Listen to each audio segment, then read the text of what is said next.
Aujourd'hui sur Westrack Radio, on parle du Grand Pitch, un concours d'art oratoire dédié aux personnes en situation de handicap. Ce sont les fondateurs du Grand Pitch et l'une des anciennes candidates des précédentes éditions qui sont venus nous en parler. Eh bien, je m'appelle Arnaud Drugy, je suis du coup un des deux cofondateurs et co-gérants de Pépite Emploi. Donc moi je suis Johanna et je suis l'autre cofondatrice de Pépite Emploi. Eh bien, moi c'est Clara, j'ai participé au Grand Pitch il y a maintenant quelques années et je suis ravie d'en parler avec vous tous. Pépite Emploi, c'est une entreprise de l'économie sociale et solidaire. Nous, notre métier, c'est de recruter des personnes en situation de handicap et de les coacher pour des entreprises avec lesquelles on travaille. Et on parlait de raison d'être, ce qui nous a intéressé, notre parti pris, c'était justement de travailler sur l'oralité, sur le storytelling et de travailler avec les personnes en situation de handicap pour les accompagner à se raconter, notamment et particulièrement dans le cadre d'un entretien de recrutement. Ça représente quoi, pour toi, le podcast ? Je dirais que ça a un peu du sens par rapport justement à ce qu'on exprime en termes d'oralité, puisqu'on est aussi les organisateurs d'un concours qui s'appelle le Grand Pitch, dont on va parler, qui est un concours d'art oratoire. Le podcast, c'est la voix, donc on est un petit peu dans cette logique-là. Pépite Emploi est né en 2019, on va dire, d'abord d'une expérimentation. L'idée, c'était effectivement de remettre l'oralité au cœur du processus de valorisation des candidats. On est donc allé chercher des candidats et des employeurs pilotes. Et disons qu'à ce moment-là, le concept était vraiment validé et la logistique, les modalités étaient plus hasardeuses. Et finalement, c'est lors du confinement, lorsqu'on n'a pas eu d'autre choix que de dématérialiser, de passer en visio, qu'on s'est rendu compte que tous les aspects logistiques qui nous manquaient, finalement, ils étaient résolus par le distanciel, par l'agilité, parce que le recrutement, ça implique beaucoup d'agilité. Donc le distanciel nous a donné l'agilité qui nous manquait et ça a verrouillé le concept. C'est comme ça que, du coup, d'un format test, on est devenu une entreprise en 2020. Arnaud, dis-nous, mais en fait, c'est quoi le Grand Pitch ? Ça, c'est une question intéressante. Donc, c'est vrai que le Grand Pitch, pour en parler un petit peu plus, on est parti sur le principe du concours d'art oratoire, du concours d'éloquence, qui sont des outils porteurs pour pouvoir communiquer différemment. On a associé ça aussi à un modèle un peu en mode petite capsule vidéo de type Combini ou autre, puisque les pitchs sont enregistrés, durent 2 minutes. On ne fait pas de montage à l'enregistrement, ils sont pris d'une traite. Alors, les candidats peuvent recommencer, etc., et améliorer les choses. Mais on voulait garder cette notion de concours d'art oratoire, mais sans basculer non plus dans l'éloquence. Parce qu'en fonction notamment des situations de handicap, on ne peut pas forcément tous être des grands orateurs. Et puis, tout ce qui nous intéressait aussi, c'était l'aspect que l'on puisse sous-titrer le Grand Pitch. Les personnes en situation de handicap se la racontent. Et c'est vraiment ça, en forme de clin d'œil, bien entendu. Et c'est vraiment ça, l'intérêt.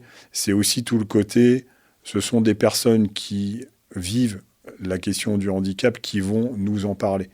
Et pas forcément des formateurs, des spécialistes, des conseils. C'est ça vraiment qui nous intéressait. On fait ça pendant la semaine européenne pour l'emploi des personnes handicapées, parce que c'est vrai que c'est le moment où le handicap en entreprise est vraiment mis en lumière en France et on va dire en Europe maintenant, puisque c'est le cas. Et donc, l'idée, c'est chaque jour de la SEPH, donc du lundi au vendredi, on a 4 pitchs qui sont révélés. Et chacun a une thématique. Ça peut être... C'est une thématique aussi. Ouais, tu peux les citer ? Oui, bien sûr. Il y a les thématiques qu'on avait... on change évidemment de thématique chaque année. Et là, cette année, puisque ce sont les Jeux Olympiques, si certains n'en avaient pas entendu parler, on est en pleine session de Jeux Olympiques. On est resté sur cette thématique un peu du sport et donc on a pris des titres de chansons évocateurs, I Will Survive, The Eye of the Tiger, etc. Comme thématique.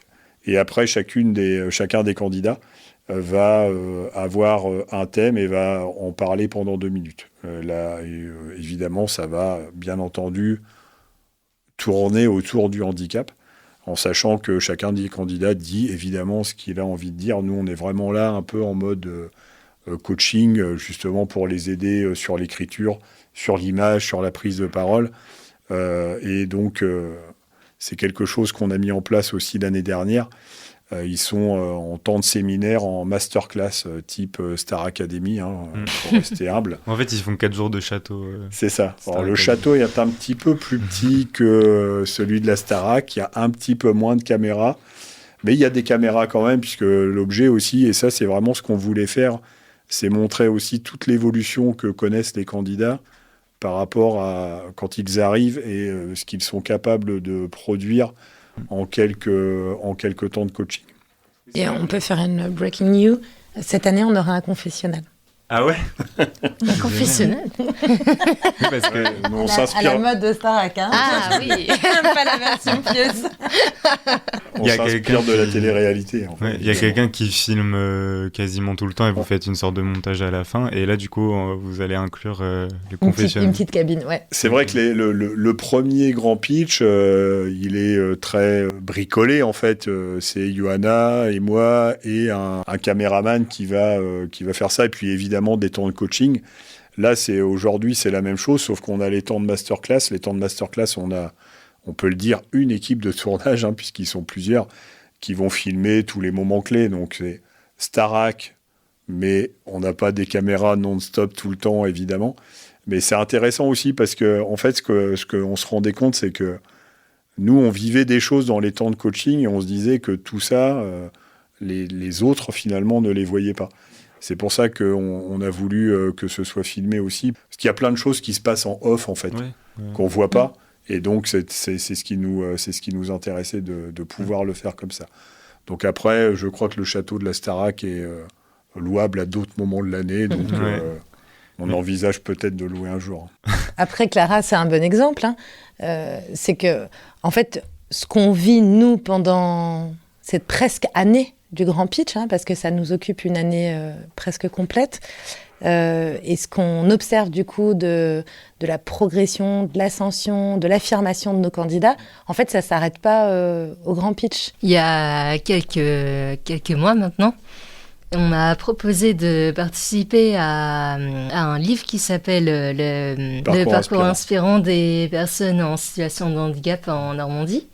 Et justement, je me suis dit, bien, fonce.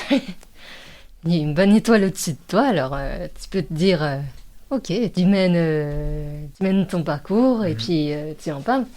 Et puis quand je suis arrivée à Caen, justement, je me suis dit, mais tiens, je reconnais une personne. Et j'ai trouvé que c'était Arnaud qui m'a reconnu. Et moi, je l'ai à peine reconnue tellement elle a progressé, Clara. Plus rien ne l'arrête. Elle a pris la parole. C'est vrai qu'on n'a pas évoqué tes besoins d'aménagement de poste, notamment dans le cadre du travail et ta situation de handicap en particulier. Mais c'est un challenge pour Clara à chaque fois. Oui, c'est vrai que c'est un sacré challenge. De prendre la parole, challenge. de se lancer, d'aller vers les autres aussi, comme ça, aussi facilement qu'elle le vrai. fait. Donc c'est vrai que la région Normandie a créé un petit book de parcours inspirants de personnes en situation de handicap. Et évidemment, Clara étant inspirante, elle ne pouvait pas ne pas être dans ce petit guide. Et je la retrouve un peu par hasard à cet événement et je la vois qui se lance là. Mais en mode... une évidence, quoi. La fille en place, tranquille. Et là, aujourd'hui, pareil, elle est très en place. Je ne sais pas si tu veux nous parler un petit peu de ton syndrome. Bien sûr. Pour ceux qui ne connaissent pas, le handicap que j'ai, c'est le syndrome de Williams-Perren. Okay. C'est une maladie génétique rare. C'est vrai qu'on n'en parle pas beaucoup. Ça fait partie des rares handicaps dont on parle quelquefois. Mais c'est vrai que c'est important quand même d'en parler. Et de ce que je sais, c'est une malformation génétique rare du cœur, avec des pertes de chromosome 7, donc de l'élastine, si je ne me trompe pas. Et aussi, il y a des retards mentaux, mais sincèrement, ça ne se voit pas. Et tu as besoin si tu veux en parler, de quel aménagement, par exemple, au travail ? Eh bien, ce dont j'ai besoin, c'est de bien comprendre les questions qu'on me demande. Et si jamais je n'arrive pas à comprendre, je peux redemander pour avoir un peu plus de précision. Et aussi, je peux pas transporter de charge lourde. En fait, le grand pitch, c'est vraiment né du constat que ce qu'on faisait chez Pépite, ça fonctionnait bien. Ça fonctionnait mieux que ce qu'on avait imaginé. C'est-à-dire qu'on voyait des candidats qui non seulement trouvaient un emploi, ce qui est quand même la finalité d'un cabinet de recrutement. Mais au-delà de ça, en fait, on voyait des personnes qui s'affirmaient, qui se révélaient, qui d'un seul coup trouvaient du plaisir en fait à se raconter, là où parfois en entretien, c'est le calvaire en fait, d'avoir à raconter son histoire, d'avoir à mettre de la cohérence là où on n'en voit pas spontanément. Et d'un seul coup, en fait, tout ça, ça prenait sens. Et on s'est dit, c'est tellement chouette que ça peut pas rester confidentiel. Et si on en faisait quelque chose de plus grand, et si on mettait en avant nos anonymes, en fait, nos candidats, à la place des experts qu'on a tendance à faire parler sur des sujets comme le handicap. Voilà, c'est né de ça. Et à nouveau, parce que ça, c'est notre façon de bosser, on a lancé vraiment de façon expérimentale une première édition et hop, c'est parti. Et là, c'est la 4e ? C'est la 4e. Édition. 4e édition. Les fiertés, en fait, c'est l'accompagnement des personnes en situation de handicap. Nous, on est simplement fiers de ça, en fait, puisque en partie, grâce à nos interventions, on a en effet des gens qui trouvent un emploi, qui parfois étaient dans des situations complexes et qui cherchaient depuis longtemps et qui connaissaient, on va dire, des difficultés sur le marché du travail. C'est pas le cas de tous, hein. Ils sont pas tous, on va dire, en difficulté ou loin de l'emploi. Mais en tout cas, oui, nos fiertés, c'est d'avoir un maximum de gens qui trouvent un boulot, qui sont évidemment en situation de handicap, ça tout le monde l'avait compris. Et puis le deuxième niveau de la fierté, c'est que ça participe aussi à l'intégration du handicap dans les entreprises, puisque ça reste un sujet qui parfois peut s'avérer un petit peu difficile aussi. Et le fait d'avoir des gens qui réussissent, qui sont en situation de handicap dans les entreprises, évidemment, ça participe aussi à l'intégration du handicap dans les entreprises et sûrement aussi dans la société. Et c'est quoi votre plus gros challenge à l'heure actuelle, du coup ? En fait, je pense que c'est lié à ce qui nous rend fiers, c'est de le faire transparaître. Parce que finalement, on est un cabinet de recrutement et on a fini par s'affirmer comme ça, parce que c'est ce qu'il y a de plus lisible pour les candidats comme pour les employeurs. Mais à l'intérieur, on ne ressemble pas du tout à un cabinet de recrutement. On amorce et on développe une relation avec les candidats qui est vraiment différente. Parce que travailler sur l'oralité, ça veut dire aussi s'ouvrir, se dire des choses. Aussi bien les candidats qui jouent le jeu, mais nous aussi qui avons une écoute qui est différente, avons un retour qui se veut sincère, objectif. Ça demande de s'impliquer beaucoup. Et du coup, l'enjeu, c'est de le faire transparaître autrement que par le simple indicateur de combien vous avez de recrutement. Okay. Alors, nos résultats sont bons, on pourrait se contenter de ça, mais il y a vraiment quelque chose dans les coulisses qui vaut le coup d'être perçu. Comment quelqu'un qui voudrait participer au Grand Pitch, comment ça se passe ? Maintenant, ce sera pour l'édition 2025. Oui, pour l'édition, la 5e, mais du coup, pour parler... du coup, on ouvre un casting chaque année qui se veut de plus en plus ambitieux puisqu'on a de plus en plus de partenaires qui relaient ce casting. Donc, la condition, c'est d'être une personne en situation de handicap puisque le concept, c'est les personnes handicapées se la racontent. Ensuite, les personnes vont postuler sur un formulaire qui est sur le site www.legrandpitch.com. Toutes les candidatures sont traitées de façon identique et équitable. Donc, disons que les seuls critères qui vont être disqualifiants au stade du formulaire, ce serait quelqu'un qui nous dirait je veux pas être filmé ou je veux pas donner mon droit à l'image, enfin des choses qui sont vraiment rédhibitoires par rapport à la nature et aux modalités du concours. Ensuite, tous les candidats sont vus en visio pendant quelques minutes. Le but, c'est qu'on puisse les présenter ensuite à un comité en fait, de sélection qui est composé de nos partenaires, aussi bien les employeurs que les institutionnels, et qui vont choisir ensemble. On essaye le plus possible d'avoir une forme de parité homme-femme. Et après, sur tous les autres critères, c'est extrêmement ouvert. On peut avoir un emploi ou pas. On peut avoir déjà fait un concours d'éloquence ou pas. On peut avoir fait des études ou pas, vivre n'importe où en France, quel que soit l'âge, quelle que soit l'histoire, quelle que soit l'approche aussi. Eh bien, moi personnellement, j'ai participé au Grand Pitch en 2022, il me semble. C'était une belle expérience. Je savais pas du tout que ça pouvait exister. Je connaissais d'habitude les orales avec des personnes lambda, si je puis dire ça comme ça. Et quand on m'a expliqué qu'il y avait un grand oral pour des personnes en situation de handicap, je me suis dit, mais qu'est-ce que j'ai à y perdre? Qu'est-ce que je peux faire de ce que j'ai appris, de ce que je peux transmettre aussi? Et je me suis dit, bien, j'y participerai. Ok, donc tu as candidaté, tu as passé les entretiens et tu Oui, as effectivement. été sélectionné. Eh bien, j'ai appris beaucoup de choses, déjà en rencontrant des personnes qui étaient un peu comme moi. Je me disais, mais il y a tellement de choses que je ne connais pas encore de l'univers du handicap et des histoires aussi qui sont totalement inconnues. Et en les rencontrant, justement, je me suis sentie grandie. Parce qu'avant, j'avais peur de ce que j'étais. Il y a eu un partage d'expérience, en fait, c'est ça, avec exactement. les autres. Ça m'a aidé à plus m'affirmer et être plus fière encore de ce que je suis aujourd'hui. Avant, j'étais dans l'univers du e-commerce et de la grande distribution. Ok. À cette époque-là, je travaillais chez Action à Maromme. Et c'est justement grâce à ça que j'ai appris beaucoup de choses dans le commerce. Et depuis, je travaille aussi avec la mission locale qui est une association. Et elle aussi m'a beaucoup aidée pour des démarches professionnelles. Et là, récemment, j'ai postulé pour travailler chez Zara. Comment tu dirais que le Grand Pitch a impacté ta vie ça peut être professionnel et personnel ou les deux?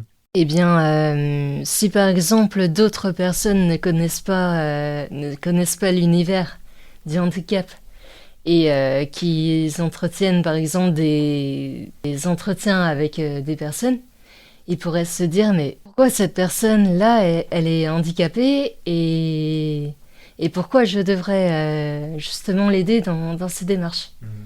Et je me dis que justement en parlant de ce qu'on est, je pense que ça peut impacter le regard de certaines personnes et ça peut aider aussi pour trouver du travail.